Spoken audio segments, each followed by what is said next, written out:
Okay. So in the upper right hand or upper left hand corner, you should see that it is recording. So, all right. So overview for the day. Feel free to introduce yourself in the chat if you already haven't done so. And we're going to go over Google overview and then jump into Google Classroom here. Anytime you're using the G Suite apps for education, you want to make sure that you are using the Chrome web browser. And if you want to understand why or understand about the multiple Chrome profiles, I've got some links here on slide 8 that you can refer to. Basically, slide 9 and 10 is talking about Google's mission and why they are allowing many of these apps for free for educators. And you can read more about it here on slide 9 and 10 as well. Slide 11 and 12 also talks about other apps that is in the G Suite for Education. If you're brand new to the G Suite for Education, I encourage you to maybe join us for some of the other workshops that we have and or some online classes. Depends on what kind of learner you are. But if you're on a new tab, if you want to find all of the apps, if you go over here to the waffle, you can see all of the apps over here in the waffle that's available to you in your G Suite for Education. Now, you might not see all of the apps that I have. Your Google admin might have turned some off if they don't want it to be used during or used in your school. So as you can see on 11 and 12, there's several different apps out there. Okay, so Google Classroom. What we're going to go over today is how to create a classroom, add students. As you can see, I'm not going to read all of this to you, but here are some of our main points here. And then how this slide deck is set up. I might not go through it exactly in order of how it is. I'm going to jump over to the classroom and talk about Google Classroom from there, but I'll try to refer back to the slide deck to see, to keep me going as much as possible. But if I skip something and you really want me to talk about it, feel free to let Elizabeth know or let us know in chat, and I'll go back to that as well. If you see then on some of these other slides, what I've done, I've taken screenshots of my classroom and kind of just laid out where things are. Again, some people like this, some people don't.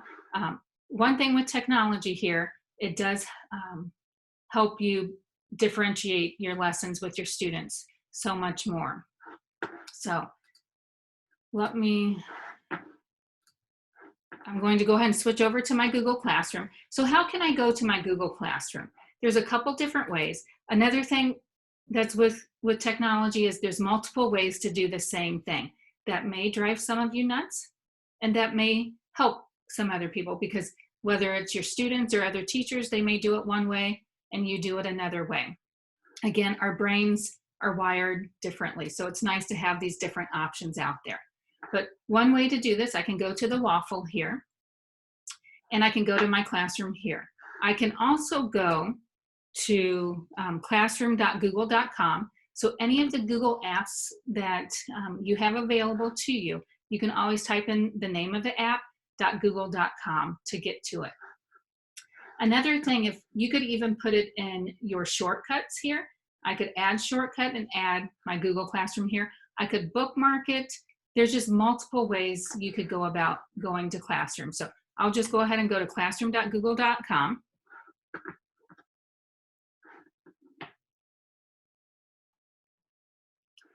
And right here, I've got 9 different classes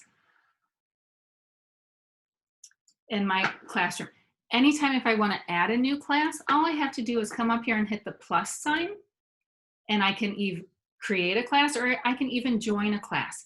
Normally, for you and your students in your school, you can only join and create classes within your domain. So had a basketball coach, wanted parents to join a class so that he could disseminate, the schedules and the parent etiquette of games and everything out there. Great idea, loved it. But parents couldn't join his classroom for the basketball team because they didn't have emails or Google accounts associated with the school. So if you're trying to have another teacher to be a collaborator, if that teacher is outside of your school district, outside of your Google domain, then they won't be able to join. Some of you might be asking, well, what is a Google domain? So your Google domain is registered to your school. So if you are, I saw some people from DMAC. If you're from DMAC, your Google domain is the back end of your Google, your Gmail account. So if it's your name at dmac.org, your Google domain is dmac.org. It's usually associated or has part of your school name in it. So anybody who doesn't have that Google account, then they would not be able to get access to your Google Classroom. So sometimes I say this now because that's usually where that's one of the #1 questions that educators have. So now I know another thing here on the back end, some school districts will, depending on your school information system, whether it's Skyward, Teacher Ease, or there's several different ones out there, they can, hopefully by fall, some of these other school information system programs will talk to Google Classroom. So your district could roster your classroom for you. So you may open this up and you may have classes here that you didn't create. And that means then your tech person or tech department at your school created that on the back end by checking boxes. So if they don't do that, don't panic. You can go here and hit the plus sign and you can join or create a class. So once you create a class, then kids, so if I want my students to join this class, all they would have to do is put in this class code. Now, sometimes this could get confusing. Is that L's or I's or whatever? I could always go in and reset that class code if I want. But I could put that up on the big screen and have the kids join. It's as simple as that. So how do kids join? They go to classroom.google.com and then they just hit the plus sign and hit join. So let me just show you again here. When they hit the plus sign, then if they want to join a class, put join a class, and that's where they put the class code. But what I would do, I would put this on the big screen and let the students join from there. I would also put, if I would get new kids in the class throughout the quarter or the semester, I would put 1 or 2 kids in charge of getting those kids signed on and logged into our Google Classroom. It was just a management piece. And then they would have everything that we've done, could see from day 1 of the class would be here in Classroom.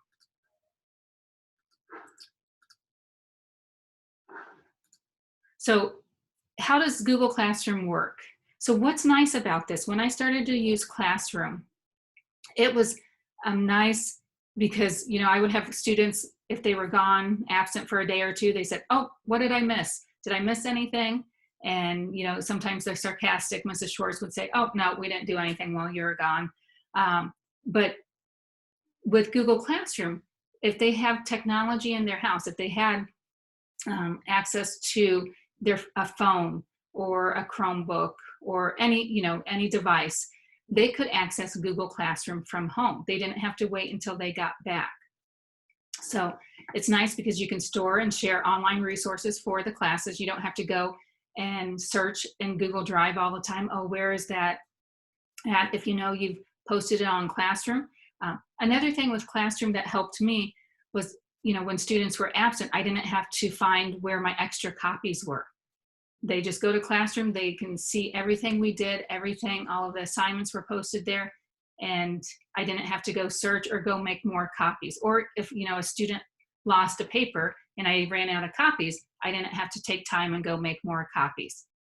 So Classroom for me was life-changing and helping me stay more organized and helping me help the students who were absent a lot or just were absent. What can I post to Google Classroom? I can post anything. I can post links to YouTube videos, websites, files. Kids can create things from Google Classroom too. It's not always about the teacher posting the assignments. They can create different assignments and post them back.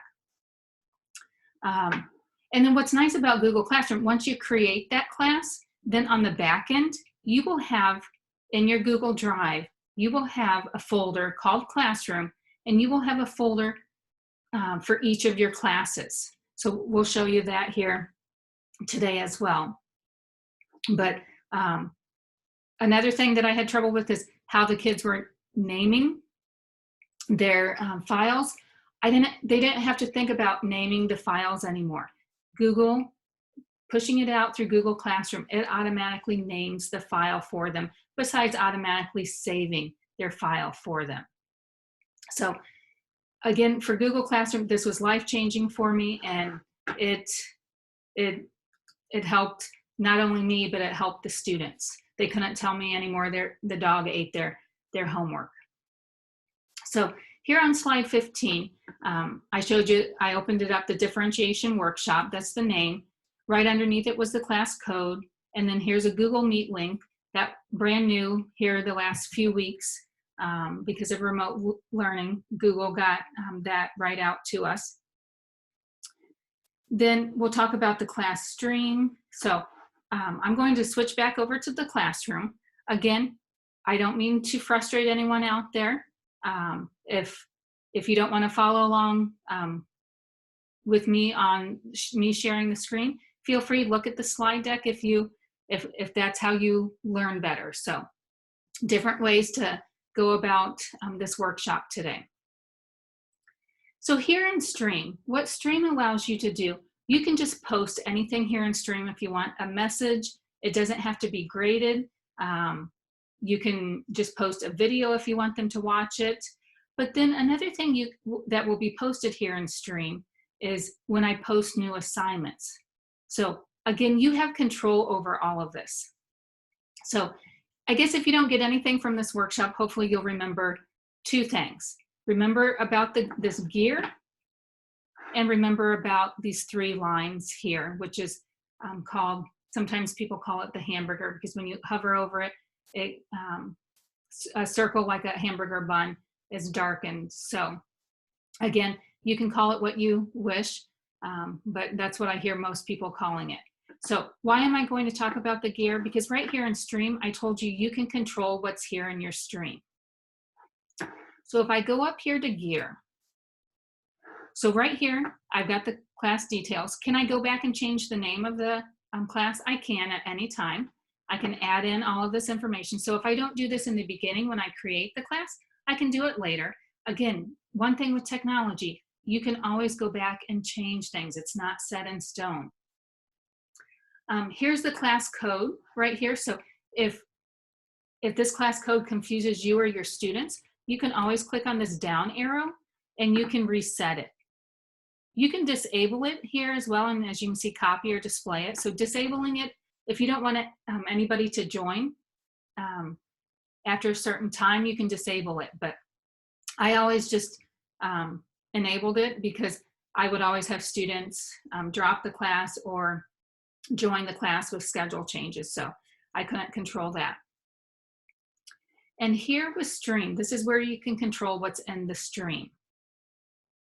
So right here, we've got students can post and comment. So right now I've got that turned on, and I'm allowing students to post and comment. Again, majority of my classes were 7th and 8th graders.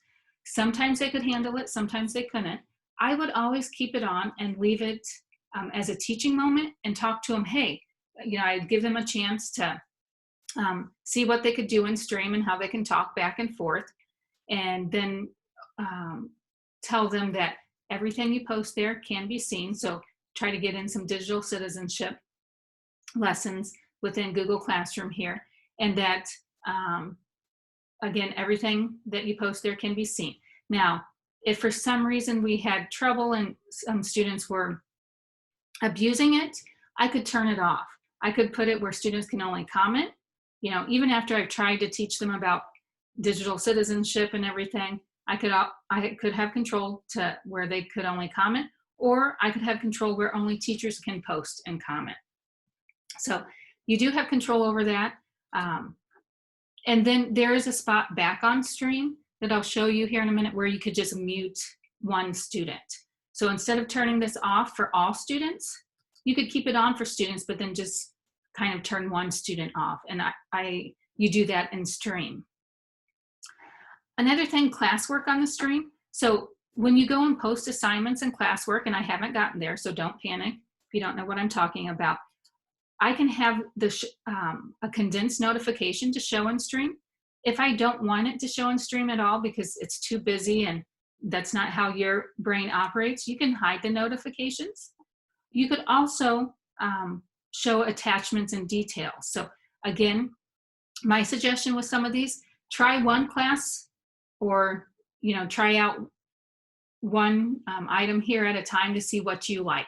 But make sure you do let the kids know how you've set up stream, because they may be confused and looking at stream for all of your assignments and realize, hey, your assignments aren't posting in stream, but another teacher they show all of their assignments in stream. So again, it might be wise to communicate with your students how you've set up stream, because how their brain works and how their other teachers set up stream may be different than yours. So kids might not be understanding your stream. Anything that's deleted on the stream, you can see if you turn this on.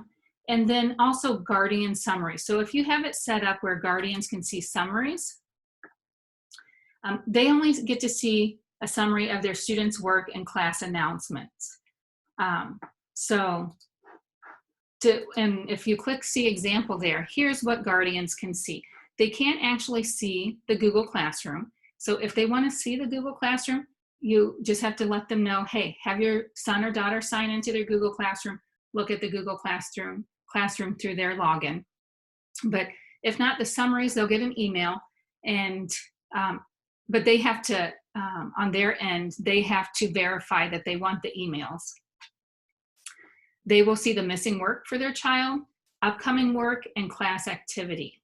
So this is all that they would see in the email summaries. So again, if you want, or if they want to see Google Classroom, they would have to have their son or daughter log in and look at their Google Classroom through their son or daughter's login. So if you scroll down here, this kind of just gives a summary. Here's missing work that your child didn't turn in, and here's what to do next week. So again, pros and cons to guardians seeing the summary. I know sometimes I would put a due date on assignments, but if I saw the students were working in class and they needed more time, then I would change the due date and give them more time. Over one weekend, I forgot to change the date, and I was getting a couple text messages about I did give my cell phone number to the parents, and got a couple messages about that their son or daughter was grounded because they had missing work in my class. I then went into Google Classroom and changed the due date, and I let the parents know that was my error, that I had extended the assignment. So there are some downsides to these email summaries as well. As long as you stay up on changing the due date, if you do change it, then the guardian summaries are fine. But again, if at any time, if their child has the technology at home, they can log into Google Classroom and show their parents everything. You can log on to Google Classroom on a phone as well. And then underneath guardian summaries, we have Google Meet. What's nice about Google Meet, this is again brand new. I want to say the last 2 or 3 weeks that they're kind of blurring together here for me. But if you don't see this on your end, you might have to ask your Google admin, your tech person at your school, to see if they would turn it on and push it out to you. But if you do see it, all you would have to do to make this visible to students, this link, is to turn that on right there, and it's visible to students. I'll show you in a little bit of what the students see and how they can join. But the big thing here you might be asking is, well, I don't want my kids in the Google Meet without me. Can't they just click on that and get in and have a Google Meet with other students? They can't. They can only be in the Google Meet if you have joined yourself. So this is what's nice about this link here. If you do use Google Meets with your students, you don't have to create a new link each time. If the students know that you're meeting every day at 1 o'clock, then all they would have to go to this link. Now, if they go to that link at 12:50 and you're not in that, if you haven't clicked on the link and you joined the Google Meet yet, it won't let them in. It won't let them in until you have clicked this link as the teacher. And then one other thing with Google Classroom here is we've got, I'm gonna move this here. We have grading. Again, look to see what your school district's policy is and how they want you to grade. Your overall grade calculation may be total points, maybe no overall grade, or weighted by category. I did total points by mine, and then when I did this, Skyward didn't talk to Google Classroom, so what I had to do, and this is where I love the two screens, is I had my grades from Google Classroom on one screen, my Skyward gradebook on the other screen, and I just had to transfer the grades. I always let the kids know, hey, there's human error, and I might have made a mistake. If I make a mistake for the better, I guess then you don't have to tell me, but if it's, you know, brought your grade down because I didn't put in enough points compared to what was on Google Classroom, please let me know. And we would always get it fixed. But that's where I've gotten used to the two screens, and I still continue to use the two screens for things. So again, here you can show overall grade to students. You can turn that on or off. Again, could be dependent on your school district's policy. And then you could also have grade categories. So I know some school districts have where participation points or practice points are worth 20% of the grade, and quizzes and tests and performance grades are worth 80% of their grade. So again, check with your district on the grading policies here. Now, where was all of this again, in case if you forgot? All of this was up here in the gear. So each of your classrooms that you created has a gear and has settings that you can change each classroom based off of the settings you change here in the gear. So I talked about stream here. So right now I've got it where it's showing condensed notifications in stream. Now, so right here I want the students to watch a video to learn about Screencastify, and here's a video explaining Screencastify, and that I put in Classwork, but it's showing up on stream because I had it in the gear to show condensed notifications. If I don't want that here, I can take it away. So again, with Google Classroom, if you're new to this, you are getting a lot of information now. You may feel overwhelmed. That is perfectly normal. Like I said, you've got the slide deck, we've got a recording, we're taking a recording of this that you can go back and maybe look at snippets if you need to. But once you get into the classroom with the students, this is where it will make more sense. When I started to use Classroom, I told the kids I was learning. I didn't know everything there was to know about Classroom. And they were very forgiving, and when I'd made mistakes, or they would say, oh, Mrs. Schwartz, you could do this or this, and they would help me out. So again, hopefully you will start becoming comfortable being uncomfortable with not knowing everything that there is to know. But my background was, we taught, Quincy was a Microsoft school district, and I believe they still are, but they are bringing more Google in. And the last few years I was there, they allowed us to use the G Suite apps for education. So with me being the computer and computer science teacher, I'm like, yeah, let's learn about Google and try to incorporate that into the classroom too. So I didn't have many other people out there to go to for help. So it was basically the kids and I learning this together. And it was also a great opportunity because some kids took it upon themselves to try to learn as much so they could help teach. And, you know, they saw that, hey, this is how Mrs. Schwartz is learning, and she doesn't know it all. So they got to see me as a learner. Elizabeth, anything else you want to add about Stream?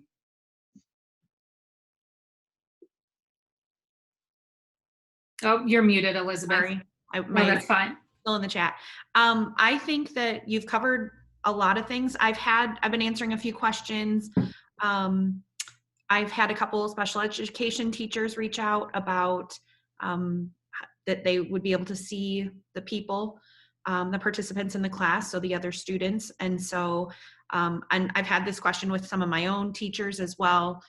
Some teachers, their view on it is if you have the entire group that comes to you, then the kids already know who's in their group as far as their special education time. Otherwise, you can, as a special education teacher, you could ask to be added as the co-teacher to the classroom. So that might be something that you want to touch base on. Other than that, I've had a couple people ask about Remind, and I stuck an article in the chat, so hopefully that is helpful. But you're doing a great job, Lisa. Perfect. And well, thank you, Elizabeth, for helping out with chat. And sure, yeah, I appreciate everything you're doing. So, so yeah, when I get to that spot about adding the teacher, if I forget to, feel free to interrupt me, and you can show that as well. Another thing here on Stream, it will show your upcoming work. So again, another place for students to see all of their upcoming work here on the Stream. So for this classroom. All right, so then let's go, one other thing here where it says select theme, upload a photo. I can change the photo of this classroom if I want. So I can upload it or go and click on select theme. So again, feel free, if you haven't noticed that before, click on that and see what you can change it to. So the next thing here, let me just switch over to the slide deck here. So on slide 16, that just kind of again shows you about the gear, the editing, how you have control over the class settings. And then what we're going to do here on slide 17, we'll go ahead and move into the Classwork page. And basically, Classroom, again, it helps create a workflow system for you. I think I've touched on this before, that it does connect directly to teacher and student Google Drive accounts, so you don't have to set that up on the back end. And then it does apply file naming conventions here. So if you look right here, so Blake's a student here in this classroom, and I assigned this assignment to him. And when he opened it up, it just automatically named it his name with the name of the assignment. Okay, so I'm going to switch over here back to Classroom and show you Classwork. So with Classwork here, I've got, if you look right here, I've got the link for the Meet as well. So I'm in the teacher view right now. I've got a Google Calendar. So this connects to my Google Calendar. And this is what, blue. So anything that is blue for this, or I guess it's purple, for this classroom would show up here, but there's nothing, there's no assignments due. So there's nothing here on my calendar. Again, I didn't have to create this. Google created this on the back end. So the calendar is another place the students can go and see what assignments are due. And this will be for all classes. If you look back at my calendar here, I can go right here and click on all of my calendars and turn them on, or I can click on them and turn them off. So all you have to do is click on it, turns on, click off it, it takes it off. Okay. And then again, the class drive folder, what I was talking about earlier, again, I can access it from that, or I can go to my drive and access it from that. And so here's my classroom folder. And within my classroom folder, I have all of my classes. Again, I didn't touch this, I didn't create it. So if you think, oh, I have these folders here, how'd they get there? Google Classroom accesses your drive and creates these folders here for you of each of your classes. So I have 9 different classes, so I have 9 different folders. If I go into my differentiation workshop, I can see the files that I put there. and the things that I have assigned for the students. So here's this Google Trainer. Again, I'm just putting things out there just to show you. Here's the copy that I put in there, and then here, or no, excuse me, these are the students' copies. So I'm in there as a student with my personal account, and then here's Blake's copy. What's nice about this, I can look here in Google Drive. I can kind of see how much they've started working on this. I don't know if you can see this, but on this assignment right here, I know that he started answering some of the questions here. He highlighted them in blue, and I can just, on that thumbnail, I can kind of tell. So I can kind of see progress on what the students are working on and how far they've gotten on the assignment. So that's another advantage to see that. But again, this is in my drive. I can go to my drive through my classroom under classwork, or I can go to drive.google.com or go to the waffle and go to drive. So if you are creating a class right now with us as we're doing this workshop, if you go over here to your drive, another place, if I just go to my drive, you'll see that I've got a class, I have a folder called Classroom. Again, I didn't create that. Google created that for me on the back end when I started to create classes in Classroom. So, and within that Classroom folder, I have a folder with each of the names of my classes on it. So then here under Classwork, you can see that I've just got some assignments here, and then I've got some topics here as well. So I can put things under topics. And again, you'll see, so right here, I'm just showing you, you can name it, whatever, you know, this was the Insert Learning, the extension that I like to use.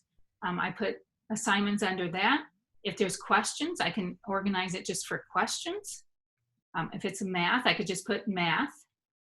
Or I could even organize it by chapter 5, or even organize it by quizzes. Some people, again, if you see, here's all of my topics over here. Some people like to organize it even by the week and put, okay, here's all of the stuff we're doing for this week. Again, it's differentiation, but however you decide to organize this in your topics, feel free to, or not feel free to, but make sure you let your students know your thought processes on organization, because again, how they're used to one teacher organizing the classroom, they may not understand how another teacher organizes the classroom, and maybe could miss some assignments, even though we do have Google Calendar, and in Stream you can see when assignments are due. But I'm just trying to tell you this because you'll still hear all kinds of answers from students about Google Classroom. So how do I create these assignments? So all I have to do, then come up here and hit create. And as you can see, I have all of these different options of creating different assignments, quiz assignment, questions. So I'm going to go ahead and just show you create an assignment. So all I have to do is hit create assignment, and then I can give it a title. So again, for this assignment, let's say it's questions on India. Whoops. And then, or I could just put India questions, whatever, but then I could give them instructions here. Could the instructions be on the assignment as well? They could be. So then go here to add. I have add or create. So if I already have questions I want them to answer, and I have it in a Google Doc or on a form, whatever it is, all I have to do is here, go to add. I can get the document, or I can get the file from my Google Drive. I can get it from a link. If I've linked it, I can get it from a file, or I can even put a YouTube video in here.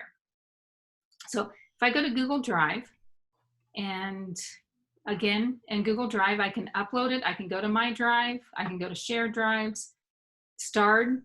You know, if you start anything there, it would be there. So if I go to, so here's some of the recent things.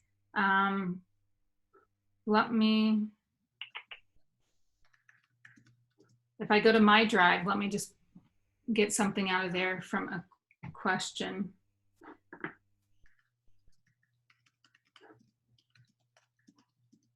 you know, I'll just pull this. No, this is Blake's though. I'll do this country report. So if I click on that and I hit add,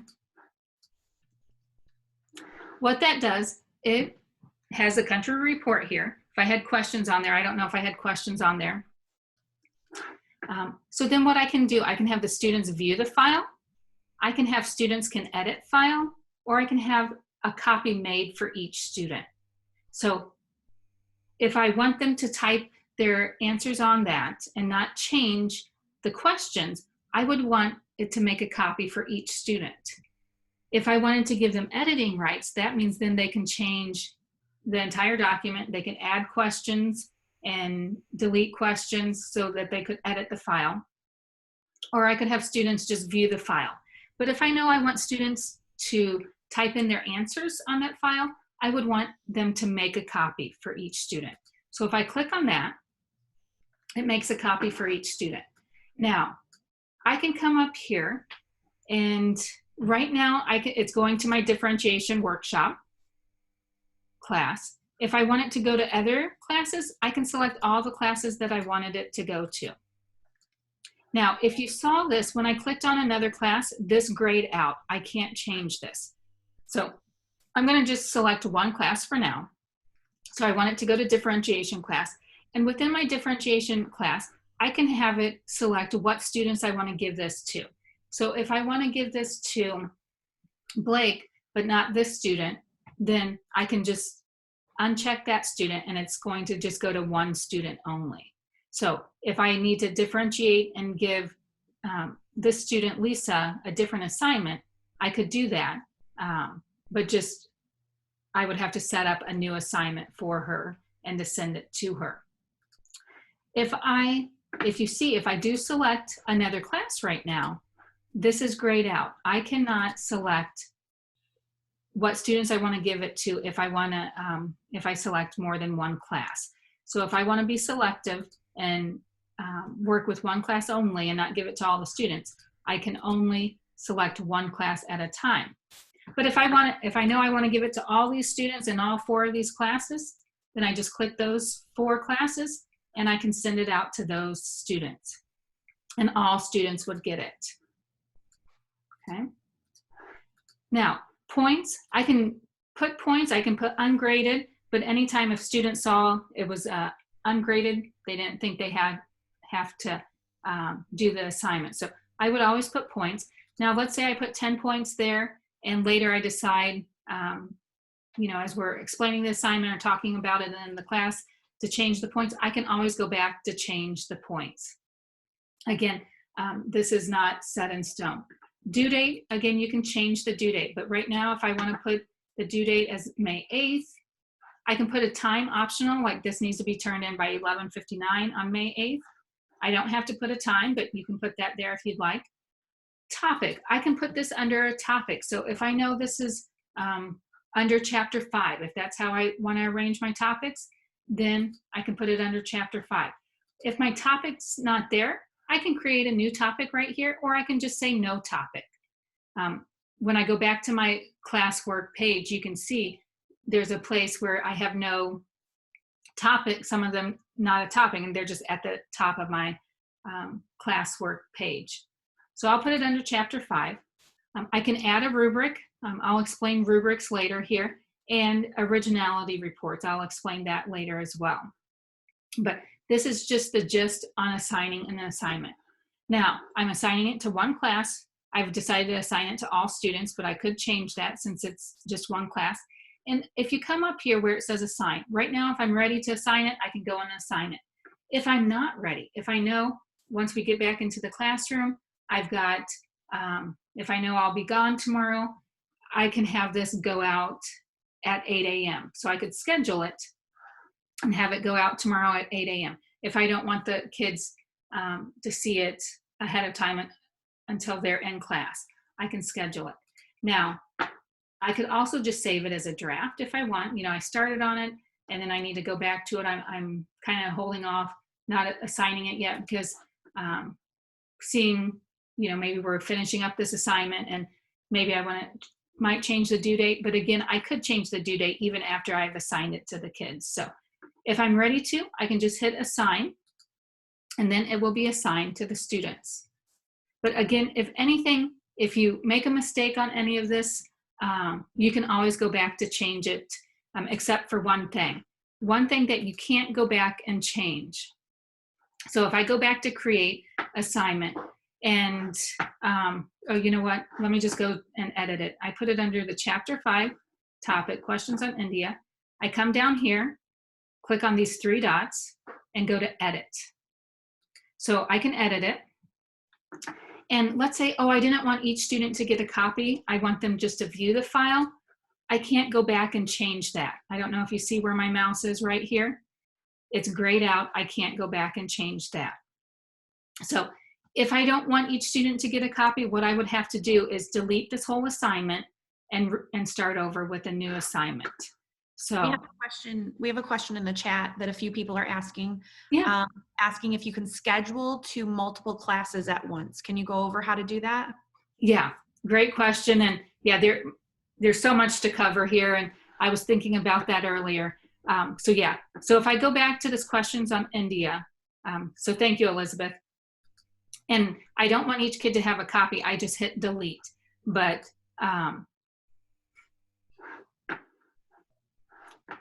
because I can't change that. But to go over, let me go back here, go to create assignment. So if I've scheduled this assignment, if I put it to different classes, and if I assign it to 3 classes, if you come up here, I think this is what, Elizabeth, you were asking, that people were asking. Yes. That I can't schedule it to multiple classes. So if I assign this assignment to 3 classes, then I would either have to save it as a draft or assign it right now. If I know that I want this assignment to go to 3 classes, but at different times, I have to create a new assignment for each class. Because if you see, I've selected 3 classes here, and that is grayed out. Again, I know a lot of teachers would like this there. I don't know, you know, on the back end for Google, the programming, the coding of that, what that would entail. You know, if someone wants this to go out at 8 a.m. at 8:44 for their second hour, and let's say 9:32 for their third hour, that's not available right now. So again, you would have to do it individually. So as you can see, when you do multiple classes, you get 2 things grayed out. You get the schedule grayed out, and you get assigning to certain students grayed out. So great questions, and thanks, Elizabeth, for asking those. Elizabeth, go ahead. Anything else you want to add? Or someone just had the tip in the chat to use the reuse option. You want to perfect. And the reuse option is right here. So thank you for saying that. You can reuse a post and use that. So you just go to reuse post. You let them know which class you want to reuse a post from. Click on that class, and then click on the post that you want to reuse. So do you see how that's highlighted? And then hit reuse. If I need to, I could create new copies of all attachments as well. So perfect. So again, you are getting a lot of information at you today. So take a deep breath, and we'll hopefully get you through this. But again, if I'm stressing you out too much, you do have permission to leave, and we can send Elizabeth or myself an email, and we can help you. And again, like Elizabeth said, we'll stay on afterwards to help answer more questions as well. So going back to classwork, I just showed you how to create an assignment. You can create a quiz assignment, a question material. We've got Kami assignment. You may not have that on yours. Kami is an extension. Again, if you don't know what extensions are, jot yourself a note about extensions, and we can explain those at the end. But there's different tech companies out there that Google's starting to play nicely with. I'm sure they have to pay Google money to be able to work on their platform here. But the Kami assignment here real quick, lets you edit PDFs. So again, your school district may or may not allow you to put extensions. These are extensions up here to the right of the Omnibox. And there's lots of extensions out there. So, and what they do, they manipulate your web pages to allow you to do other things with them. So example, with the Cami extension, it allows you to manipulate PDFs. So moving on here then to quiz assignment. What I do with the quiz assignment, I usually actually don't use the quiz assignment. If I want a Google form to be a quiz, I usually create the form ahead of time and I just turn it into an assignment. You could do either way. Again, it's what you get used to, multiple ways to do the same thing. So if this is, let's say it's the science quiz, and again, I can put instructions here if I'd like. I can create the quiz right from here, but again, I like to have it already created. So I could go to Add and go to my Google Drive, and wherever I have the science quiz saved, I can pull it from my drive. Let's see if I can find mine real quick here.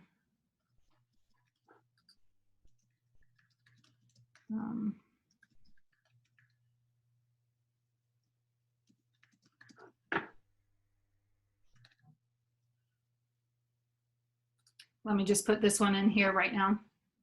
So here's is showing this is chapter 24 quiz form. I can rename it before I put it in here. And then this one here, I could just click X and it deletes it. But if I don't have it created, I could click on here and create it.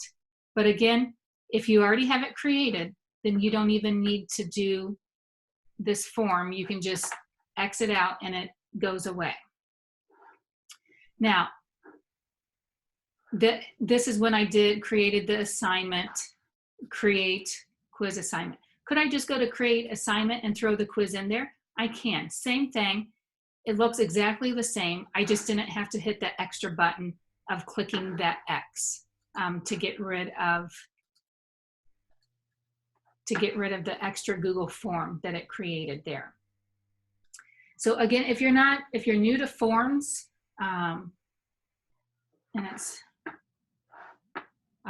if you're new to forms, I think we've got a workshop maybe tomorrow and we'll explain and go more in depth on forms. But I guess I'm having slow internet right now. Am I lagging as I'm talking? No, not for me. Okay. I'm just going to X out of it and see if it will add it. But you saw it earlier that it said at Chrome, you could have it locked mode. And what the locked mode does with a form is that the kids can't go to other tabs as they're taking the quiz form if it is a quiz. Now that can only happen if it's on a managed Chromebook. It's got to be a Chromebook from the school district. So if it's not, they will not be able to even access the form if it is a quiz. So that's what the locked mode is. It's just like if the kids are taking the MAP test or different other state tests, that it locks them out of every other tab except the test. So, and that's what the lock mode in Google Forms does as well. Also here under create, I can just create a question. So if I go down here, I had a question here, I could create a question, what is your favorite food? And then it goes out to the students and I can see that, oh, Blake replied pizza, Lisa replied chicken strips, and then I've got it turned on where the students could reply back and forth to the questions. You can turn that off, and that's in settings as well, that you could turn that off. I think it's in settings. You know, I'm second guessing myself. We'll double check, or Elizabeth, or if anybody knows right away where I can manipulate. I believe that it is in settings, just like you said. Yeah. And so as you can see, I don't have everything memorized. I just sometimes have to go and click on different things to see where they're at. And, you know, the thing with Google and with this being all internet, you know, web-based, that they can push out updates at any time. Usually it's a good thing because it's hopefully helping you, with your students better, but sometimes it could be frustrating. Just for example, the last couple of weeks they pushed out Google Meet. So we don't have to wait for updates and have our tech people to install the updates. They're just pushed out, and it's kind of nice because growing up and teaching with the Microsoft suite, that sometimes we had to wait 4 or 5 years for the new updates until the school could purchase it and then push it out. So here with questions, you could have it turned on if you would want the students to reply to the questions. You could grade them if you wanted. This shows you that they're graded. You can see, you could have them turned in something, but here they just replied, and then I didn't assign anything here. So this was with questions, and it's, what is your favorite food? I just put 10 points there just to show that you can even put points for questions as well. If you come back over here, if I want to go back to my home screen with differentiation workshop, I just had to click on the title of the class. If I wanted to go back to my home classroom base, I just click on the 3 lines for the hamburger, and I can go back and see my classes, or I can come down here to see to do, and underneath to do, then I've got my class, and I could go that way as well. So again, multiple ways to get back to maneuver around Classroom. If you see right here, upcoming, there is something due Friday now. It's due by 11:59, and it tells me it's questions. If I click on it, then it shows me, this is the teacher view. It shows me then the assignments, that who's assigned and how many people have turned in. So I've been showing you the teacher view here. I'm going to switch over and show you the student view. I did hear a rumor that Google is going to, and again, it's a rumor, allow you to see a student view. So what I got, I just have another account within the LTC that shows my student view. That was actually a question that came up in the chat a little bit ago. Oh, was it? Okay, yeah. I heard a rumor. I haven't been able to verify it. Some people who are beta testers said they're testing it out, and sometimes when they do push things out like that and people are testing them, it might be pushed out within weeks, it could be months, it could be a year. So I haven't heard anything else. Elizabeth, have you heard anything? No, I'm in the same boat as you. Everybody's just keeping their fingers crossed.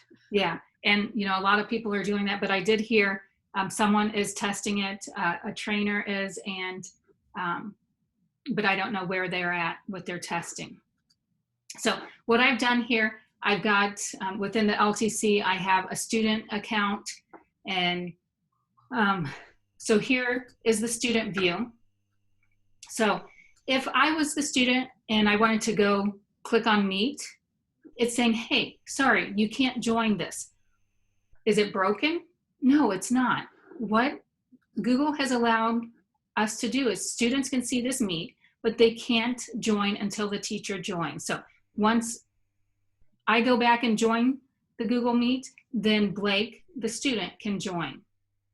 So that's how, by just clicking on this, the student, they can't join. It gives them this error. So if they know that, again, the class meeting is supposed to start at 1 and that it's at 12:50 that they're trying, they'll just have to keep trying again until the teacher joins. So what I've tried to do, and working with some of the teachers, is they try to join 10 to 20 minutes early, depending on your schedule, and let some of the kids who are still coming to your Google Meets, that give them time to talk with each other if they do have access to technology and can join the Google Meet. So then here on the stream, it shows that the teacher posted a new assignment, questions on India. And so for the student, they could click on this and it goes to the assignment.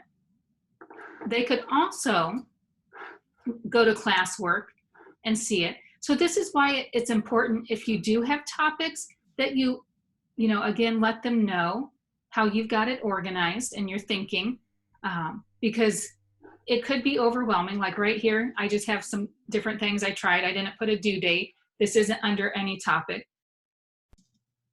This Google Trainer that I put in yesterday, again, excuse me, is not under any topic. But if they know that, oh, it was chapter 5, they can see when it's due. So even if they do get confused about how you've organized your topics, you can still come over here to see the due date of assignments to see where they are. But again, for some kids that might be overwhelming. For some teachers that might be overwhelming. So you've got to do what works best for you and your students, and go from there. So now, like for example, this Google Trainer, they kind of get added to the bottom. So this was the very first assignment I put there, and then the assignment since this is not in the topic. If I for some reason want this to move this up, I can do a couple things. I should be able to, oh, that's letting me copy link.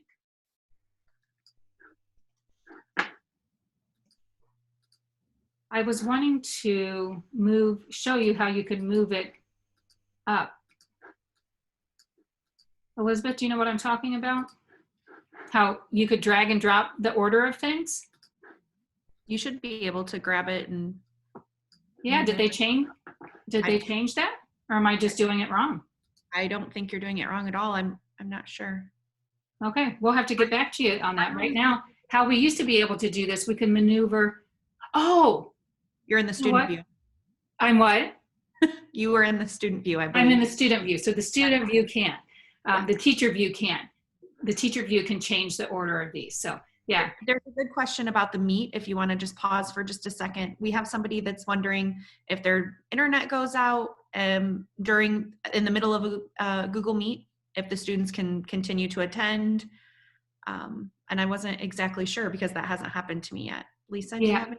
Yeah, great question. Yeah, we did try it out. So with the Google Meet, what you will need to do, so if your internet goes out, the students will still be meeting. So hopefully you can jump back in maybe via your phone, because in order before you leave the Google Meet, you should be able to remove the students. So if you've got students who aren't leaving, they're still there, or for some reason they're still in the Google Meet, but they went off playing, you can remove them. So if I'm back in the teacher view, so in the teacher view here, I'll start the Google Meet.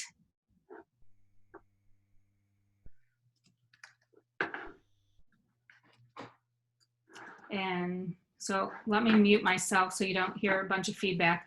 I'll go to join now. So the teachers joined in the Google Meet.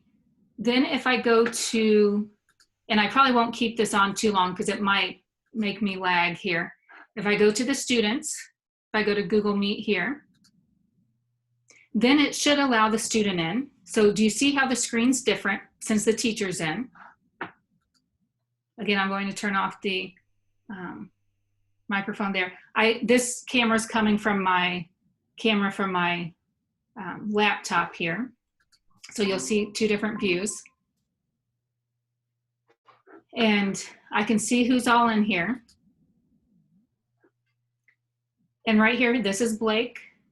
And then here's myself. So if I want to remove Blake, I'm Blake right now, so I need to go back to the teacher view. So if I want to remove Blake, I go up here where I've got it, the people, and I'm in the teacher view. I can click the down arrow. You guys are seeing all of this? Yeah, okay. I can click that down arrow. Right here, I can pin it to the screen if I want. Right here's the microphone. I can mute them. If I need to, I can hide the participant, or this is what I would need to do, remove them. So if you do lose internet, get back into the Meet as soon as you can. And then if the kids are still there, and the kids, you could still continue the Meet, but then before you leave, make sure all of the kids have left or you remove them. Does that make sense? Okay, any other questions about that, Elizabeth? Nope, I think you covered it. Thank you. Yeah, thank you for asking. So do you see the teacher got out of it? And here this is Blake, the student, he's still in there. So that does show it still goes on because I didn't remove the student or the students before I left. And if you can see, then, I don't know, I haven't tried this, if it could add people. So it looks like then they could add people to the meeting too if you don't remove them. So yeah, great questions.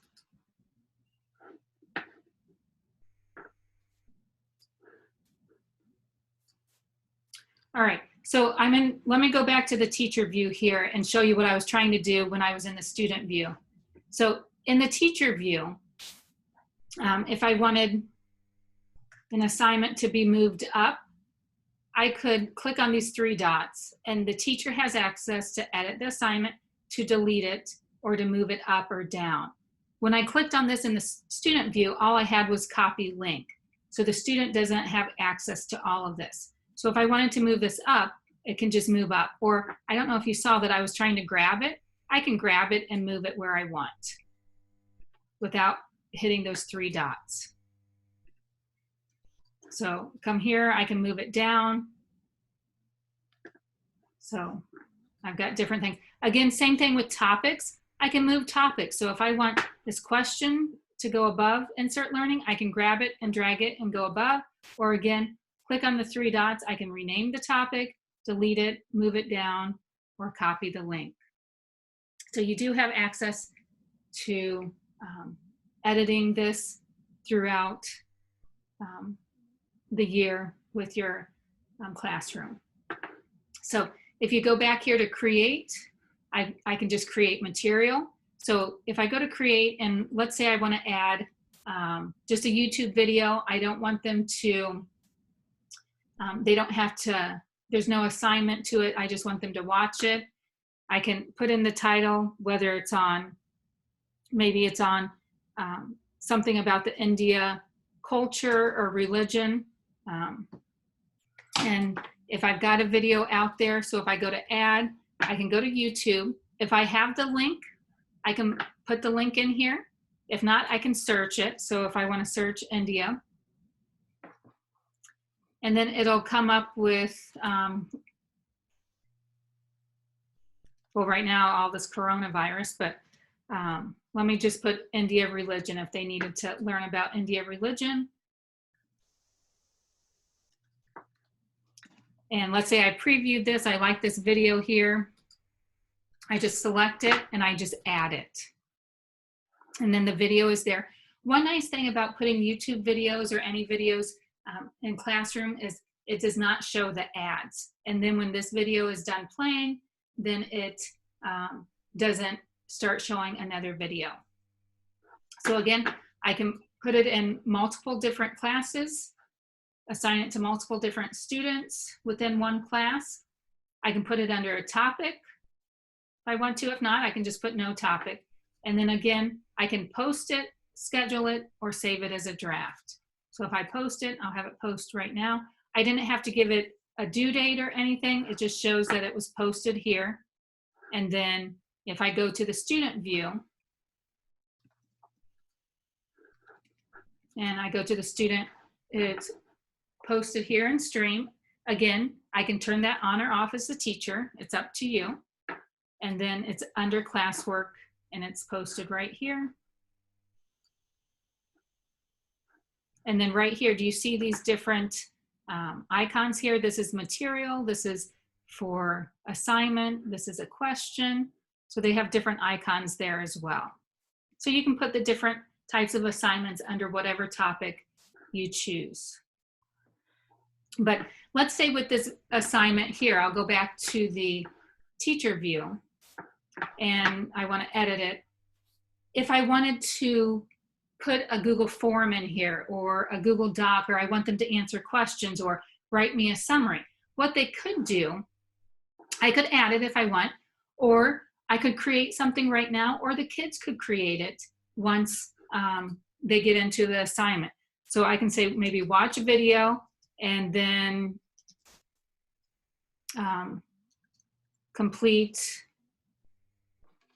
a paragraph summarizing the video, or I could have them maybe complete a drawing, complete something that shows me what you've learned from the video. So if I want to, I could hit create here and say, oh, I want them to create a drawing for sure. Or if I give them student choice, then what I can do, I'll hit save and go back to the student view. And again, if this is too confusing, going back to the teacher view, student view, I apologize. I know some people like this, some people don't. Again, I don't mean to stress anybody out there. So I'm back in the student view. As you can see, sometimes it's confusing for me because I was trying to do some things here in the student view that wouldn't allow me to do that. So I can go to view material if I want. And then what I can do, oh, I just posted this as material. I didn't post it as an assignment. So I can't add, in the student view, I can't add the work to here as well. So I can watch the video. So what I need to do then back in the teacher view, I posted just new material. What I would need to do then is post it as, I don't know if I can change it as an assignment.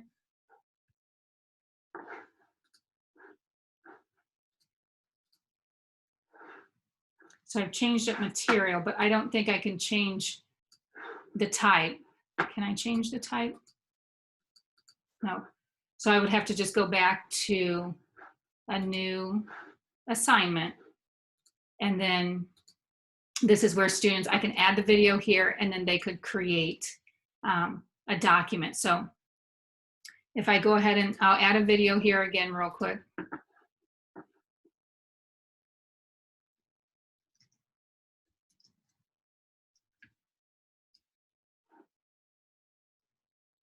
So if I already know a video that I want to put in here, I can just copy and paste the URL. And then let me put a title. Again, I could put the same instructions, and then I'll assign this to the students. And then what the students can do then, I'll hit refresh the page.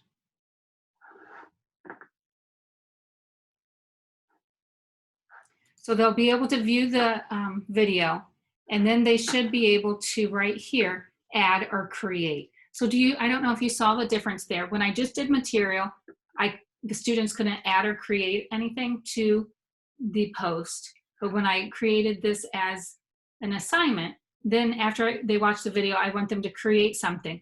If I give them choice, they can come here and create using whatever app they want.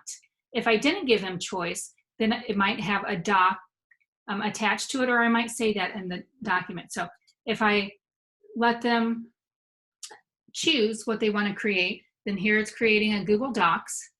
And do you see how the naming convention, it did Blake, LTC, the India religion. I didn't type anything in there, so click on that. And then that will bring up a Google drawing for the student to complete and show us what they learned from that video. So again, this is how you can bring student choice into the classroom too. You don't have to have an assigned assignment to go with it. You can see what the kids will be creative and create from what they learned.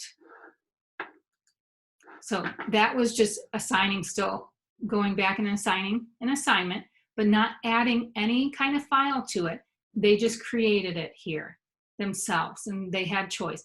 Then once they are done with this, then they can turn it in and attach it. So right here it says turn in, and it says one attachment will be submitted for India religion. It's showing the attachment and then turn in. So it gives them two places where to turn in, or they have to click to make sure. And now they've turned it in. They thought, oh, I didn't finish something. I need to go back and add something. Guess what? They can, as long as it's before the due date, they can unsubmit it. And it's letting them know that they're unsubmitting it. And then once they go back and make the changes or whatever, then they can turn it back in. So they do have choice. Even if it's after the due date, you can, give it back to them. They can make the corrections and then they can turn it back in. So that's one nice thing with Google Classroom is you do have the option, if you are giving them a chance to go back and correct their mistakes, that they could. One thing I did find sometimes with the classroom, students would just turn it in without even doing it. They'll think, oh, it'll show turned in. My parents won't get the Guardian summary of saying, oh, I've got missing work. I've got everything turned in. So then that's when I would make comments or have to talk to the students. Hey, maybe you've done the work, but now you've got to show me by creating the assignment or answering the questions and then turning it back in. Say you've turned it in, but you didn't answer the questions. Sometimes some of the kids were oblivious to that they accidentally turned it in, but then there's other times kids just turned it in because it showed they had all of their work done and then they could have free time. So right here in private comments, students could write you a private comment, and then on the teacher side, you could write private comments to them as well. So I can show you that as well. They're asking how a teacher returns something. So I think you're getting to that, but I just wanted to speak up before I forgot. No, perfect. And Elizabeth, do you want? I have a few that I'm answering in the chat right now. So if you okay, want so you're keeping plenty busy. Okay.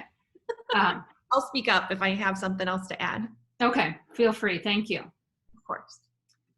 So yeah, working my way there, I was trying to go in order of the tabs here. So I know Elizabeth said, a few of you asked earlier if you have special ed teachers or other teachers that you're collaborators with. It is so easy to add them as a collaborator. Right here under people, just click on invite teachers. Now, right here, isn't that interesting when I did that? 2 lines came up there. That's done that before on some workshops. Anyway, when you add teachers, they can do everything you can except delete the class. So they can create assignments, they can create topics. So again, if you do make them collaborators, you might need to have a conversation with them, what you want them to do or what you don't want them to do, so that there's no disagreements, I guess, later on. So you just type their name or email. If they're someone that's, you've emailed before, they're probably already in your account, and you can just type their name there. So if I let me type Elizabeth's name here and let's see if that just comes up. Yeah, so Elizabeth, so other people. So if I try to invite Leslie, since she's not within the LTC, I'll click on invite. I don't know if that'll send her a message or not. It says she's invited. I can remove her if I'm like, oh, I didn't want Leslie to be a collaborator.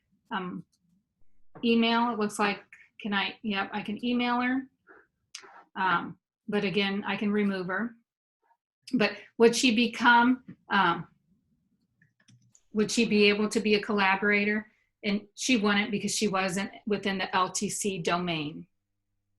But if I sent Elizabeth a link, then since she's within the LTC domain, she could become a collaborator. And again, have access to this class to do everything except delete the class. Same thing here. I could invite guardians here. It sends them an email. You have to put in their email, and then they would have to accept it. If they don't accept it, then they don't get the summaries. And with working with teachers in the past, some of the teachers said, again, depending on the age of the students that they teach, they had about 25% of parents say yes, that they would take the email summary. So I was kind of surprised by that, but that was junior high and high school kids. If you're looking at younger age kids, you might have a higher percentage. So that was the people, and hopefully that answers the question that people were asking.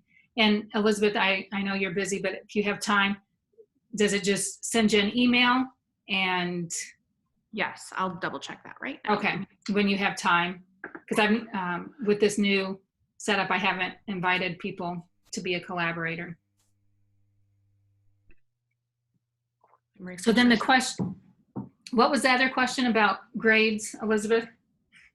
They want to know what it looks like when you return an assignment. And yes, I have an email right now, and it's just from you, but it says it's from like a no reply account, and it just says Lisa has invited you to co-teach, and then I can click join. So I'm going to click join right now, and if you refresh your side, it should probably, it'll say that I'm a teacher there. And now after I clicked join, I can see your Google Classroom right now. Okay.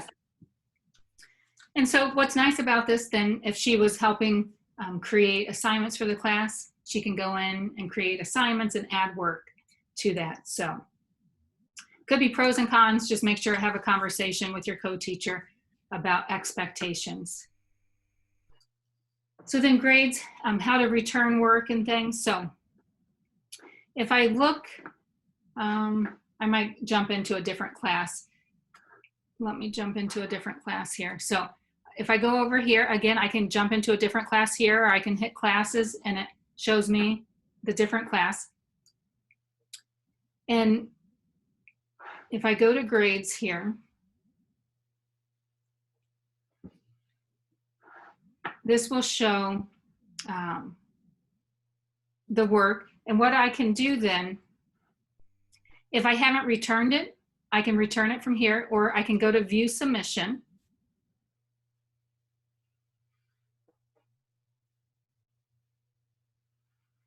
And what I like, okay, I think I'm going to jump back to, I was thinking I wanted to show you something else, but I think it is in this workshop here. Let's say I jump to this Google Trainer. So if I take a look here and view submission, Blake hasn't actually turned this in yet. But again, if they haven't turned it in yet, you can still see what they've done. So right here, looks like Blake, he's filled out some things on here. So if you ever want to become a Google trainer, there are some application questions for that. And we have a workshop about becoming a Google certified trainer. So if you missed that and would like to see it offered again, let us know. But again, Blake hasn't actually turned this in, but again, I can access it to see what he's worked on so far. If I come up here, I can see that it was assigned. Right now I've got it sorted by first name. I can change it to last name, or I guess it's sorted, well, I guess for these two, it's the same. And it's showing assigned. So if I go to Blake's account and I turn it in,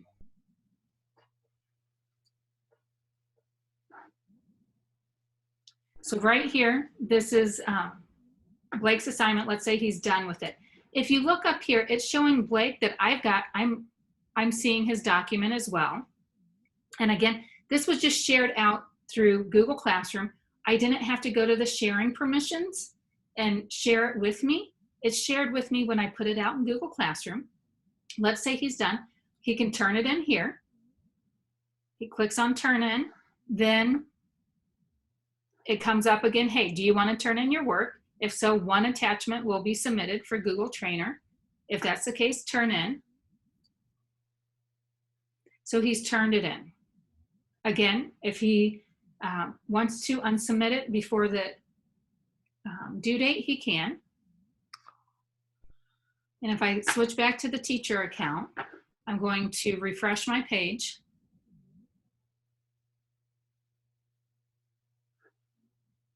And then up here, it says turned in. Before he turned it in, it says it was assigned. But even though when it's assigned, I can still see what he's done. So if I see, oh, Blake, you know, we've spent 3 days on this, and, you know, how can we help you? What do you need to do? How can we help you to get started so you can get this finished? If this was finished and I was ready to grade it, a couple things over here on the right-hand side. So here's grading and here's comment bank. So if let me go back to grading here. So it's showing me it was turned in on May 5th at 11:40. Here it's showing me this is Blake's LTC copy. If I want to, I can expand this into a new window, but this is fine right here. I can give them a grade right here. If I had a rubric attached to this, I could use the rubric, and I'll show you rubrics still yet. I can also put a private comment. So again, sometimes what I found, I was typing the same answer over and over again as far as, hey, please finish your work and turn back in, because again, sometimes students would just turn things in because it showed on their screen it was turned in. They didn't care whether they finished it or not. So if I go to the comment bank, I can add a comment here to my bank. So, here's please finish your work and turn back in. If that's the comment I want to use, I just click on the 3 dots here. I can edit it, delete it, or in this case, I want to copy it to my clipboard. So it's copied. I go back to my grading, and then I just hit paste, or Control V, or right click and hit paste. And then this comment will only go to Blake. I can post it.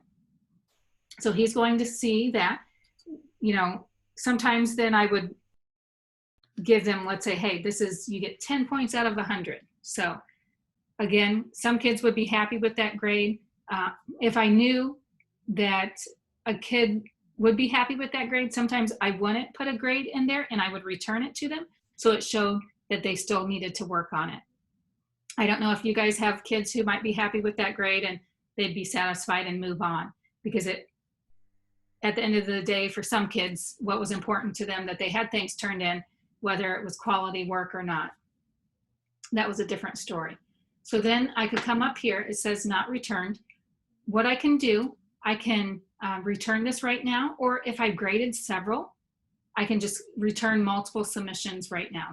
So right now I'll just return this submission because that's the only one I have. It's showing student will be notified and can check any grade you've left and return it. And then the student then will also see that comment. So can I get feedback? Maybe let us know in chat. Are you guys liking me showing you the student view, or is this too confusing going back from student view and teacher view? Feel free to drop me some feedback in chat. But so I'm back in the student view. So Blake is showing that this was graded. He can resubmit it, and here was the private comment from the teacher. And then he can respond back to me, say thank you, whatever it may be. Then I'll get that as well. And then he can open this back up and then retype, finish the assignment and turn it back in. Again, it may, if it's after the due date, it may show it's late. He could still resubmit it, but it could show up late, again, depending on what your district's policy is. I would always, with the computers and computer science, we were creating apps and things, and we were going back and needing to make changes to things, that I would always allow kids to resubmit the work. But again, I found if I didn't have a due date on it, they wouldn't do the work, or they would think, oh, I have 2 weeks to do this assignment. Really, I wanted them to turn in the first draft in the first week, the second, draft the second week. But if I put the due date too far out, I wouldn't get much work from the kids. And again, was that all kids? No, but some of the kids. So again, you'll know what works for you and your students. So also, sometimes you hear me saying kids. I call students kids. I know some other people do, some people don't, but again, I don't mean to be confusing when I say kids or students. I interchange those two words. It seems like everybody's really liking to see the student view, so Okay. Definitely keep that going. And we had one question asking if the students have access to change their email settings. So when you return an assignment, if they can change that. And then I also had another teacher saying that their students don't have email. Okay. So if they don't have email, they'll just have to check on Google Classroom to do that. And when that person was asking about email settings, I think this is what they're talking about. So what I'm doing, I'm going over here to the 3 lines. So earlier I was in the workshop or in a classroom, and I went to the gear and showed you the settings just for a classroom. Let me go over here to the 3 lines and come down here to settings. So within Classroom, there's 2 different settings. There's one, the gear, that's just for a classroom. This one is for all of your classes. So someone was talking about receive email notifications. So you can change that if you would like. If you go right here, receive email notifications, and I think we'll go to the student view and look at what the student view has access to as well. But if you are getting all of these emails from students when they've turned things in or resubmit things, this is where you have access to change that. Some teachers like that. Again, differentiation with technology, what you like, what you don't like. If I don't want to receive any email notifications, click on that, it turns them all off. But if I want some but not all, then I have some choice. So turn that on. Do I want to get a notification right here? This is for the comments of when comments are on your post, comments that mention you, private comments on work. Do you want right here, classes you teach? Do you want late submissions of student work? You can turn that on. If you don't, you turn that off and they can't submit work after the deadline has passed. Do you want to allow them to resubmit their student work? Again, I always turn that on because that was my way of helping the students who just like to turn in their work just to show that it was turned in, even though they didn't do that. I'm like, you're not getting off that easy. But again, that's personal preference. Invitations to co-teach classes. So again, if you don't want collaborators, you turn that off. Or if you don't want people to invite you. Schedule posts published or failed. So again, my suggestion, if you want to see what these do, turn one off at a time to see if you like it or you don't. And again, you can always come back here to settings and turn it back on and off. Class notifications, again, turns email and mobile notifications on and off for a class. So you've got this here as well that you can turn on and off if you don't want to receive them from a certain class. So take a look at that, see what all you can control in settings. And again, that was in this, the hamburger, the 3 lines over here, and it controls all of the whole Google Classroom environment. Now, don't forget the gear is, I don't have a gear here. The gear is when I go into a class and I have the gear and I can change the settings there. So if you do have multiple classes and you're overwhelmed with trying to manage all of this and what to do, here's another place to go.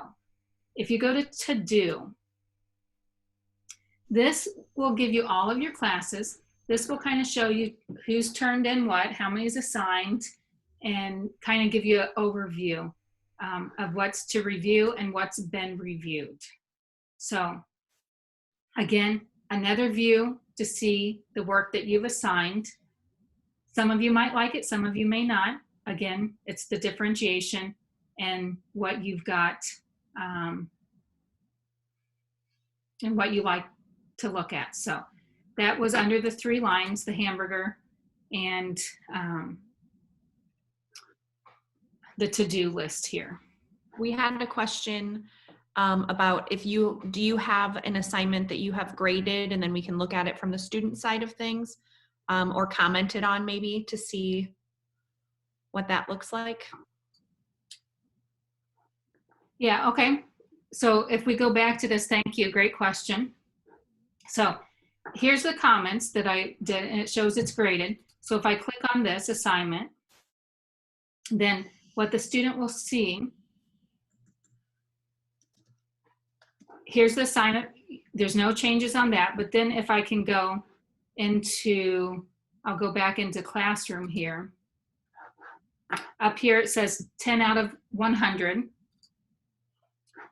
And with students, it doesn't show, you know, a separate like grade book here. They would have to go into the assignment then.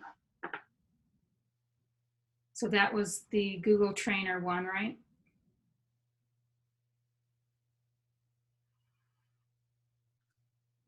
and it shows it's graded, so then they can view assignment, and then when they go to that, they can see, I've got too many tabs open up here.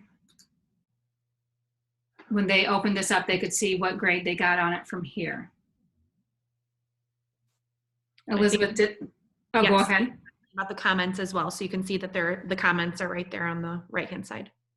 And then when he's ready, if he's went back and completed it, and say he went back and answered the questions,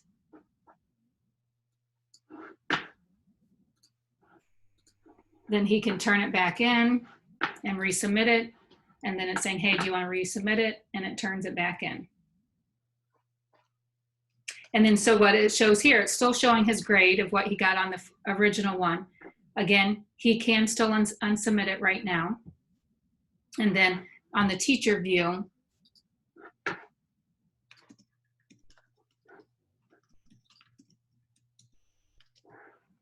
then I can go back in here and show that it's been resubmitted, and I can view submission,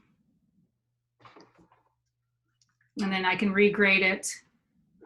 I can, put the points, put another comment here if I so choose, and then I just can return it to them now. Or if I want to wait and grade everyone's at the same time and return them all at the same time, I can do that as well. Pros and cons, depending on what the assignment is, whether if it's an assignment that they're creating and you can't really cheat off of one another, then I would always return right away after I've got graded. If it's something that maybe they could easily cheat off of one another, I wait and resubmit everyone's after I've got the majority of them graded then.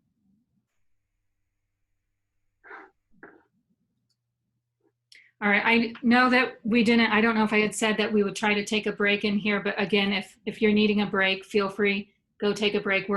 I've got, I think, this scheduled until 12:30 today. So want to cover a couple other things, and then probably we'll have time for questions. So getting near to the end here. So I do want to talk about rubrics and originality reports. So let me go to my rubrics class here. And I've got a sample rubric here that I've used.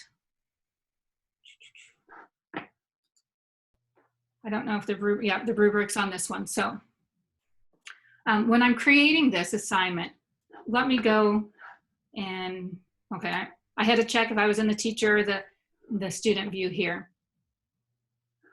So under the instructions, so if I was going to create this assignment, so I went to create assignment, I put essay on a country, complete a 5-paragraph essay on the country of your choice. Of course, I would give hopefully more detail in the instructions, but just for the sake of this assignment here, I would come down here to the rubric. I can reuse past rubrics if I want, or I can create one. Here for this one, I've got a rubric. Here is just saying for grammar, exceeds, if it's got 0 to 1 errors for the grammar, they get 3 points. 2 to 5 errors, I put meets, they get 2 points, and then needs improvement, if they have 6 or more errors for grammar, 1 point. I can add several different sections here, but this one I've just added this section, and I'll show you another rubric where I've added other sections. But it's saying here only text edits are allowed once you've started grading with a rubric. If I come up here and click these 3 dots and I hit edit, here's where I can add another criterion description here, and I can put it in ascending or descending order.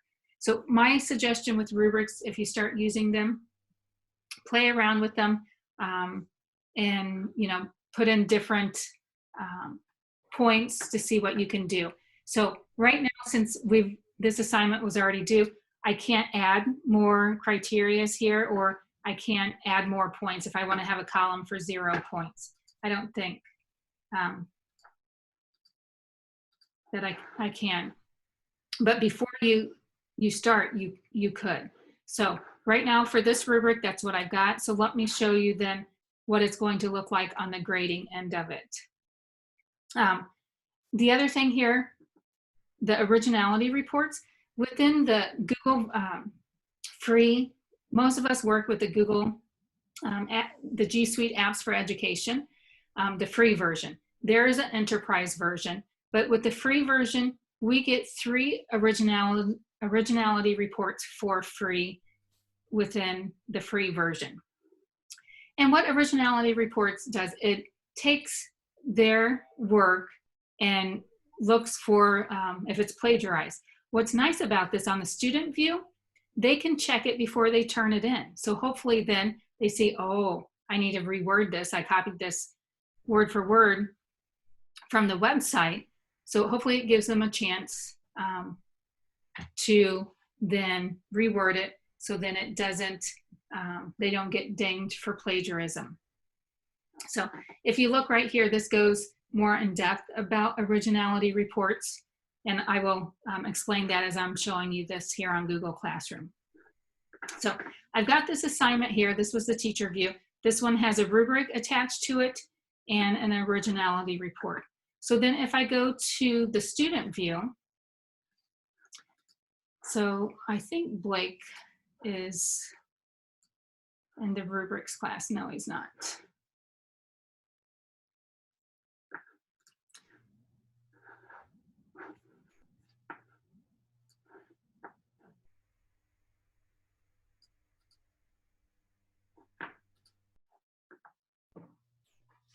So I'm going to go to the student view of Lisa, and I think she's in the rubrics class, yeah.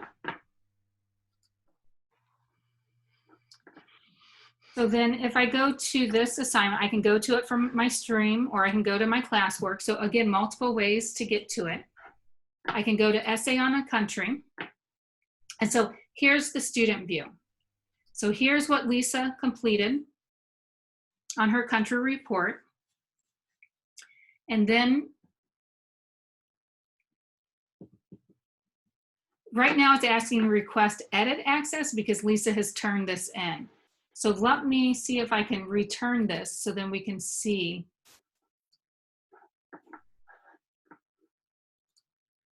So if I go to grades, essay on country, let me return it because see, I gave her a grade, but I haven't returned it, so she can't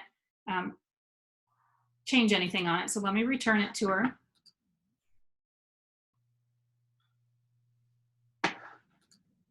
I'm going to do a refresh screen.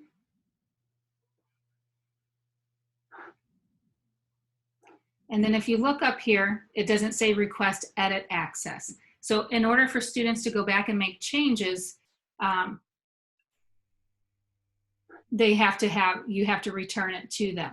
So right now, then I can edit this because the teacher returned it to me. So then if I'm back in my classroom, I can look at the rubric that the teacher attached to this assignment. So it looks like I'll get all 3 points on grammar if I have no more than 1 error for grammar. And then I guess I didn't run an originality report. I had it checked, didn't I, for this assignment?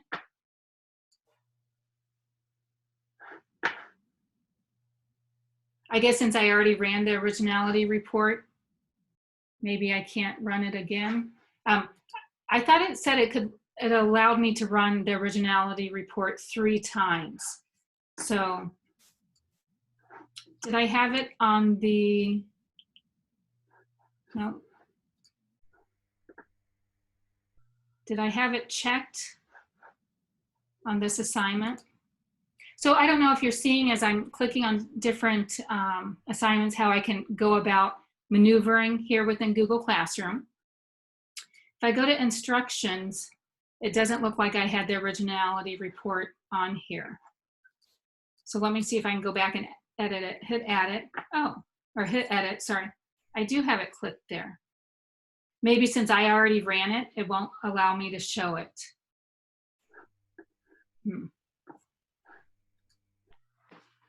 All right. So maybe give me a minute here. Oh, go ahead. When you're finished with this, let me know because there's another question in the chat. Okay. I might go ahead and take that question right now because I might have to.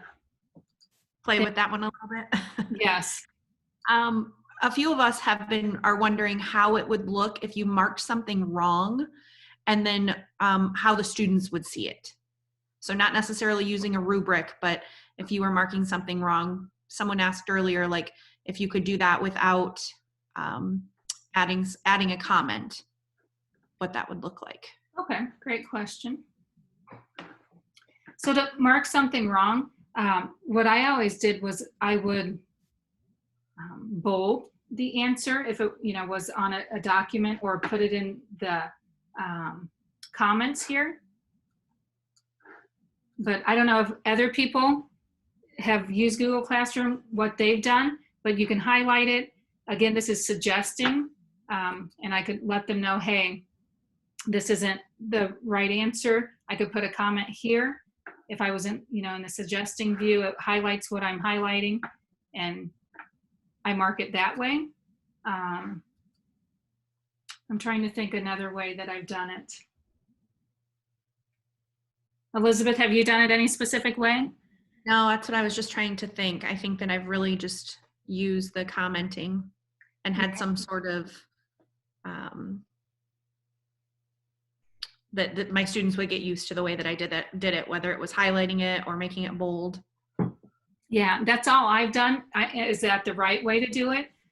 That's just Lisa's way of how I've done it in the past. And then, I would say over in the comments, check out,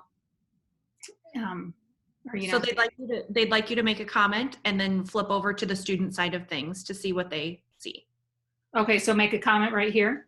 I think if you highlighted, like if you were going to mark something wrong, okay. So how you would do that. So if this was wrong, say, I could just type in wrong if I wanted to, or close, whatever I might put for the answer. So then it puts a comment right on the document. So then if I go back to my student view, and that was the Google Trainer one.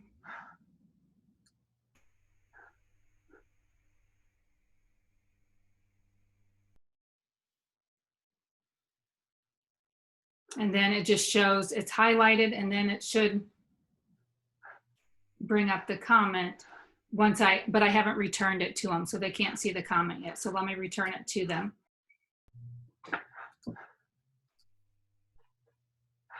Or you know what? Was it resubmitted? Okay, I apologize. I hope I'm not confusing anybody. So Blake, he's got asking request edit access. I've got too many tabs open here.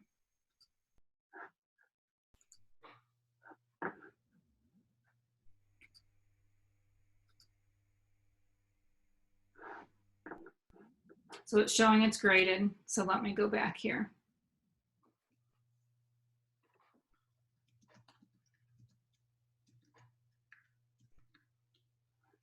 So before it showed up highlighting the address, but then it didn't put the comment there.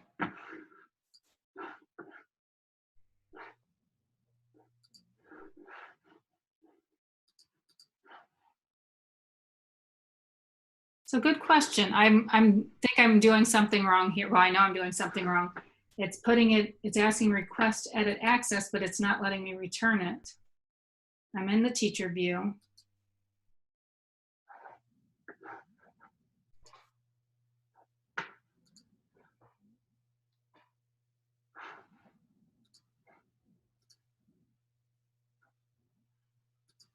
Oh, I had two tabs open. I don't know if you just saw that. So I had two tabs open. That's what it was. So if I go back here, because on one of the tabs, it was going to allow me to return it. So it showed it was resubmitted. So then what I can do, hit return. So then if I go back to the student view, let me close out of this.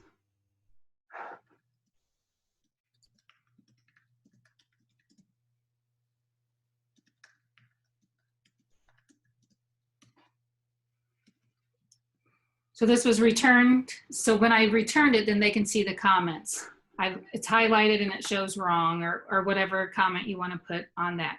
But sometimes even in the private comments, I would put down what was wrong. So again, that was my way of doing it. Are there other ways? Someone said they use the strike through, that they would cross it off if it was incorrect. Okay, I like that. So the strike through, is that under, I thought it was up on the toolbar, but I don't see it. I thought so too. So to do the strike through, all you have to do is highlight it. And yeah, that's the horizontal. But I thought it was under formatting. But anyway, the strike through, then what it does is just creates a line through it. You can still see the answer. So I like that way too. Again, you know, you and your students will get used to the way you grade these. But sometimes with Google Classroom, it was, for me, not always them completing the worksheets. It was, you know, completing a task, whether they were creating an app or if they, within Classroom, if they were creating even a Google form, the Google form would grade it for me. But once I learned about Google Forms, I tried to always get away from just a worksheet where they typed in the answer here and moved it to a Google form where it graded it for me. So again, it's just, I have someone in the chat saying if you click on format and then text. thank you. Okay, there we go. It was hiding. Yeah, it was. Okay, and there's the strike through. So yeah, perfect. So again, a lot to take in. I know you can't access a student view, or most districts don't let you have an account that you can see the student view. So what I worked with one teacher yesterday on Google Classroom, and I don't know, I can't remember if she was joining in. I think she was joining in today, but she said she was going to just have a Google Meet with the student and talk to the student what the student saw. The student could maybe share his or her screen so she could see it that way too. So maybe not the most ideal in this situation, but when we finally do get back into the classroom, you'll have your students there and then you could see the student view. And again, hopefully the rumor is about the student view, them giving us access to it, will come sooner than later. So they do listen to us. So if you do have suggestions, let them know. Another thing here, I'm on the student view here. If you look at view your work, this is the student view. The student can see all of the work here, what's assigned, what they've completed, and here's another spot they can see their grades. So they can come over here and filter it by what's assigned, returned with grade, or what's missing and see, oh, I do have some work that I need to complete.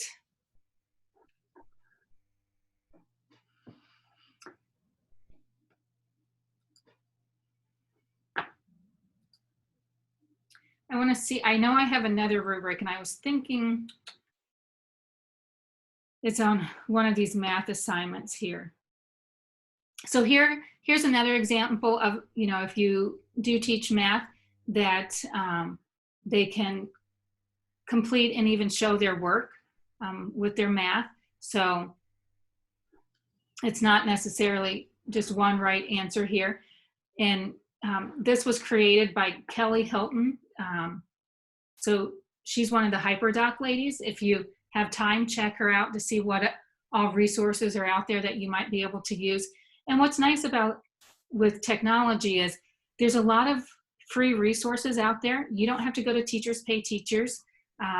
You can if you want, but before you buy something, check to see if you can see if any of these Google innovators out there, or, you know, look at Facebook, or put it in our LTC community and ask if people have any resources they could share around this topic.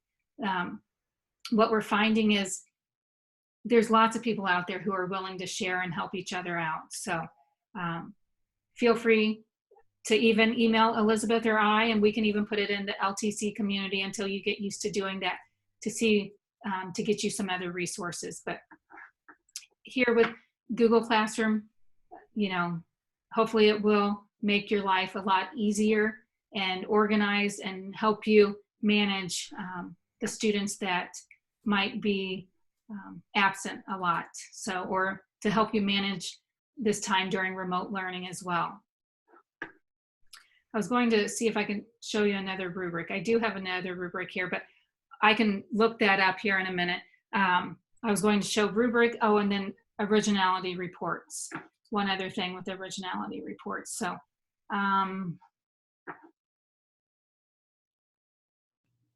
trying to think which one it was under. I thought I knew, but the one I thought it was under, it wasn't.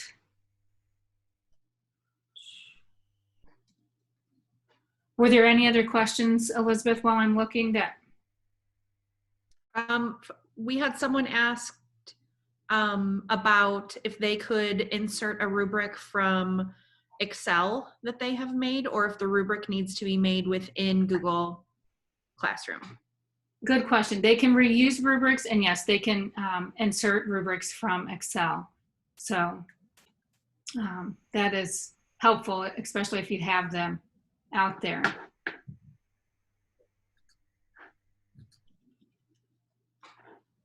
So let me just go up here and hit create assignment.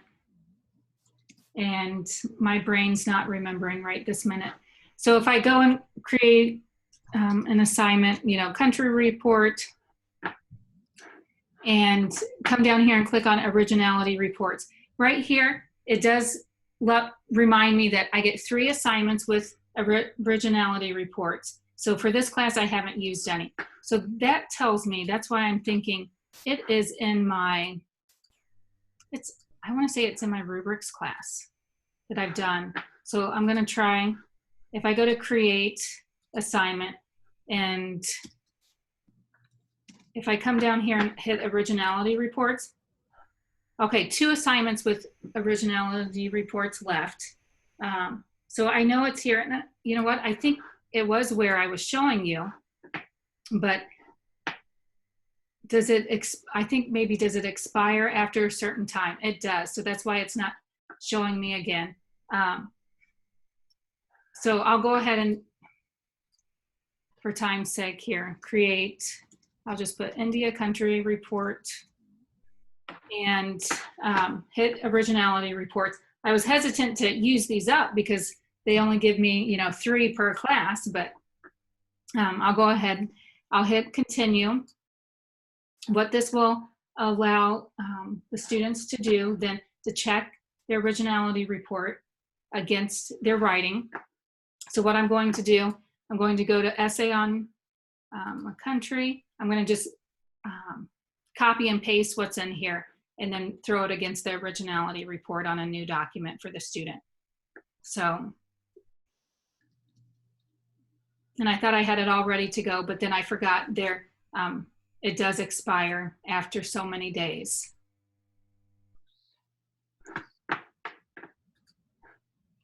So let me go to the student view.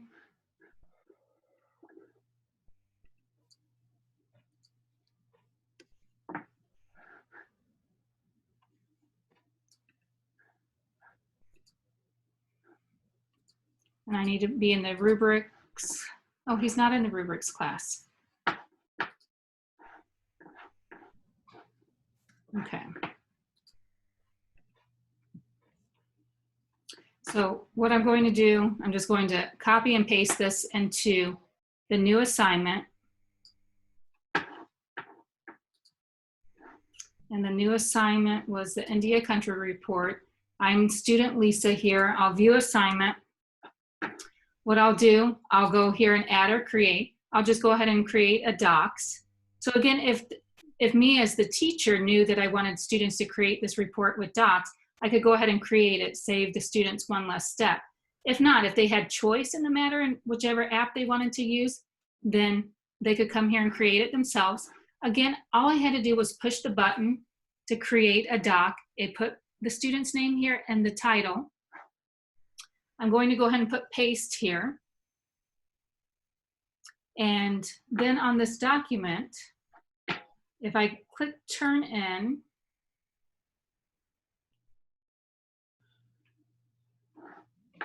Oh, before I turn in, I want to run this originality report. So I, as a teacher, clicked on Run Originality Report, or I clicked on Originality Report so the student can run it. So, okay, these reports are only visible to the student right now. So I hit run. It shows me it's running it right now. 25% of it's completed. And then if I click on the document here,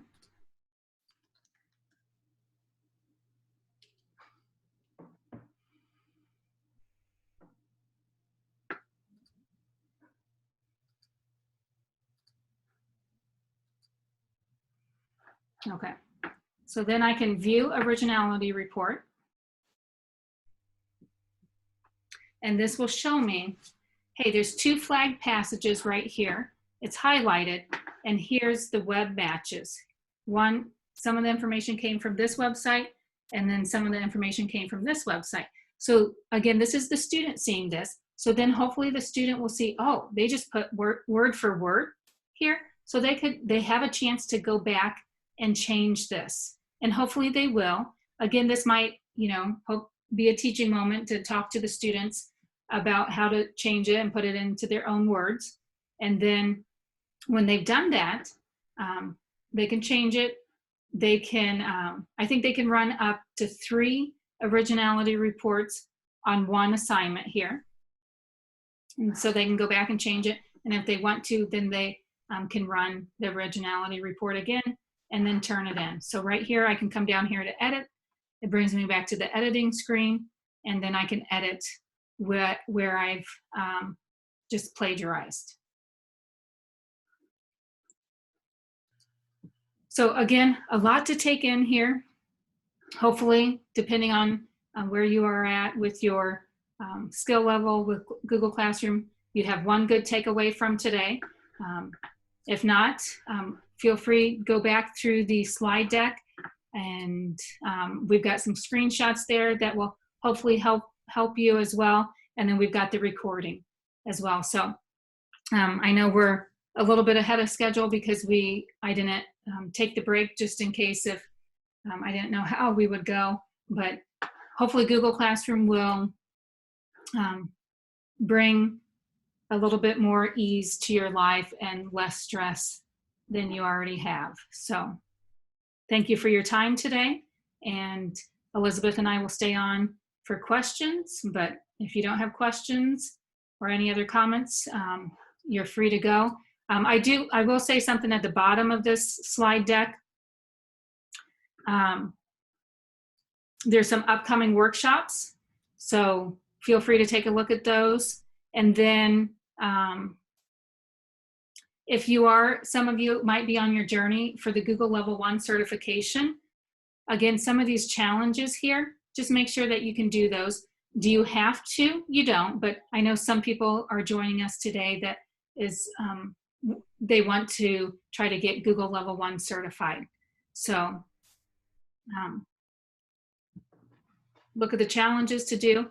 And then as I'm looking at this slide deck, I see that I didn't talk about, there's some add-ons and extensions out there that work with Google Classroom too. So if you are interested on all the slides, we do have information, but if you see something on one of the slides I didn't touch on, please stay around and we will help you. So Elizabeth, if there's no general questions, and I had one tip. Some people were having problems with their students resolving the suggestions without actually fixing the problem. And Vonda just told us that she put it in a private comment. That way it won't disappear and the student can't just get rid of it and then your comment is gone. So okay. That's another tip for you. Yeah, good. Thank you so much. Some people are wondering how they're going to get a copy of the video. Oh, yeah. So the video, a couple places, it will be on my YouTube channel. And if you look at slide 2, here's a link to my YouTube channel. I will upload it there. It may take up to 24 hours. yesterday's workshop, I think I got it uploaded by the end of the day. So I hope to do the same for today's. And then I will also put it here on slide 2 as well. That I'll put it under number 5. So great questions. So if anybody wants to unmute themselves and ask your questions out loud, you can, or you can still put them in chat. It's fine. And Yeah. I will go ahead and stop the recording now. I just had a question because I used something from a Teachers Pay Teachers and posted it to my Google Classroom, and I made it so that students could only view